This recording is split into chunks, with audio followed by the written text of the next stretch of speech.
皆さんこんにちは、五戸美希です。プレゼンをする、スピーチをする、そういう時にですね、原稿が一言一句ないと不安だ。そういう方はいらっしゃいますよね。私がそうだったんですけれども、本当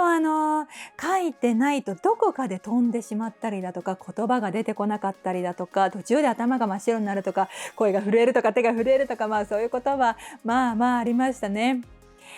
で、一言一句原稿を書くのって悪いことじゃないので、私はその一言一句原稿を書くこと自体が悪いんじゃなくて、それを書き言葉で用意してるから朗読調になっちゃうんだと。一言一句原稿を書くのであれば、話し言葉、敬語の話し言葉で作るというのをお勧めしているというものですね。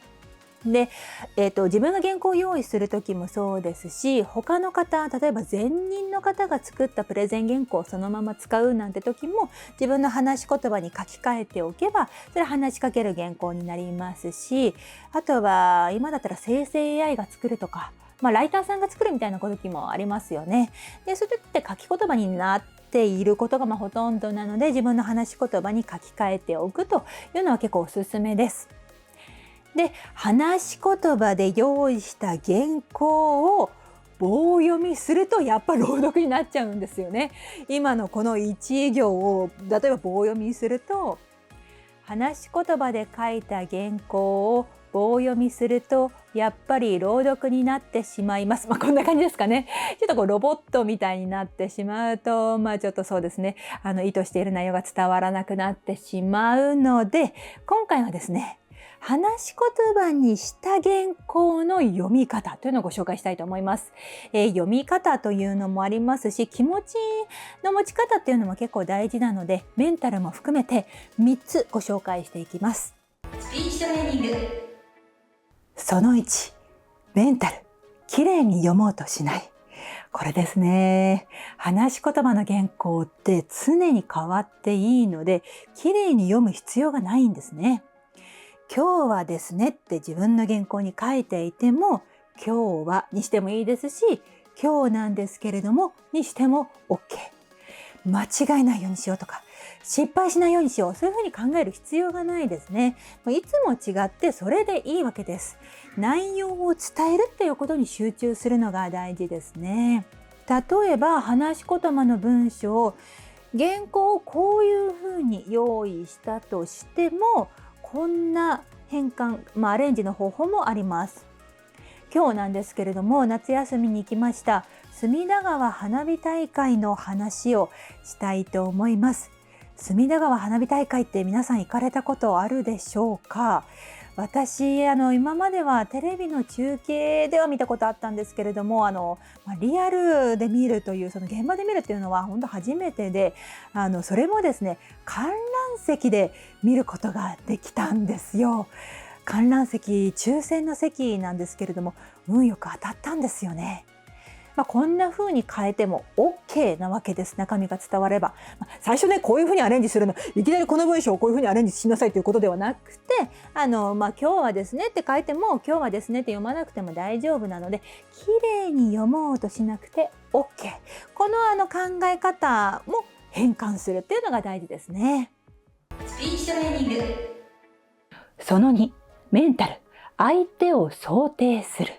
これはすごく大事ですね。もう話し言葉で原稿を用意しても、自分のメンタルが話しかけるになってないと、やっぱり朗読になっちゃう。その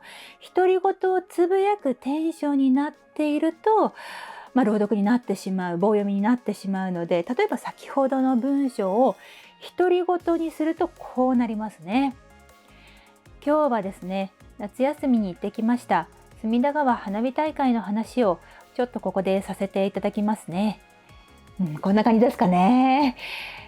独り言じゃなくて話しかけるというのが重要なので、話しかける相手を想像するんですね。で、これただ単にイメージするっていうことじゃなくて、でイメージするのもですね、本番で本当に聞き手になる人じゃなくても大丈夫なんですね。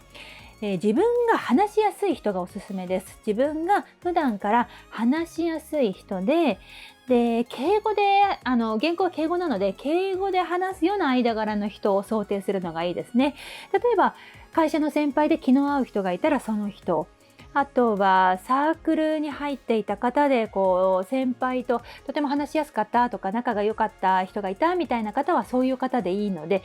誰か一人を想定してその人と電話で話しているつもりになる。これ結構おすすめです。今電話をこうやってやらないですか若い方は、スマートフォンね、こういうふうに耳に当てるだけでもいいので、こういうふうに、スマートフォンを耳に当てて先輩と今つながっているぞっていう気持ちになって、もしもし、先輩ですか。今日はですね、夏休みに行ってきました隅田川花火大会の話、ちょっとここでさせていただきますね。こういうふうにするとですね、話しかけるになるんですね。テンションが独り言つぶやくになっている。最初はねやっぱりね、本当聞き手に話しかけるっていうそれだけでも恥ずかしいってなる方多いので、本当一番話しやすい馴染みのある、人、誰か一人を想定して、こうじゃない？こうですか？今日はですね、こういうふうに練習するのはすごくおすすめです。スピーチトレーニング。その3、話し方、メリハリ。これですね。大事なところはゆっくり読むのが大事です。で、話し方の部分は早く読む。これが大事ですね。何かとゆっくり読むのが大事だみたいにレクチャーしているところもありますけれども、全部ゆっくりだとどこが大事なのか伝わらないので、ゆっくりなところと早いところ、はっきりメリハリをつけるのが大事ですね。先ほどの文章、全部ゆっくりだとこうなります。今日はですね、夏休みに行ってきました隅田川花火大会の話をちょっとここでさせていただきますね。これだと朗読、棒読みって感じになってしまうので、大事なところをゆっくり、単語、名詞のところはゆっくり、あとは話し言葉のところは早く読む。あえてゆっくり早くを大胆にやってみましょう。はい、今日はですね、夏休みに行ってきました隅田川花火大会の話をちょっとここでさせていただきますね。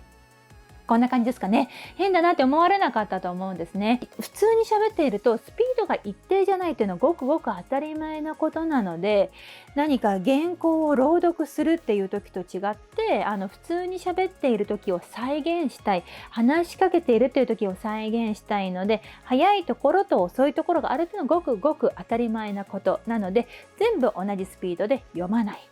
特に話し言葉に変換した部分っていうのは内容にはあまり関係がない、重要じゃない部分なので、早く読むっていうのがおすすめです。前回話し言葉基本のキーとして3つご紹介しましたけれども、その1つ目の何々はですね、何々なんですけれども、これはですね、なんですけれどもって重要な言葉じゃないですね。今日はですね、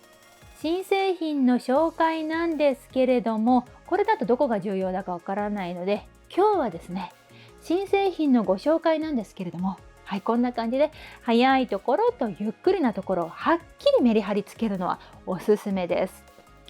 あとは語尾に根をつけるというのをご紹介しましたけれども、コンパクトで軽量なデザインが特徴ですねっていう文章だったら、根を強調したらそっちにちょっと耳を取られてしまうので、特徴ですねじゃなくて特徴ですね。根は弱く、早く、大事な言葉、その話し言葉っていうのはあった方がおすすめですけれども、そこを強調してしまうとちょっとそっちにね耳が取られてしまうので、そこは強調しない、はい、はっきりメリハリをつけるっていうのおすすめです。スピーチトレーニング。はい、五野へのスピーチトレーニング、マンツーマンレッスン、それからグループレッスン、オンラインサロンの方でやっております。プラン一覧というサイト作っておりますので、よかったら見てください。メルマガやっておりまして、こちらはですね、毎週ラジオの配信をやっておりますので、メルマガ読者限定のラジオですね、よかったら登録してください。メルマガは無料です。オンライン教材もあります。詳しくは五野へのスピーチトレーニングホームページをご覧ください。今日も最後までご覧いただきましてありがとうございました。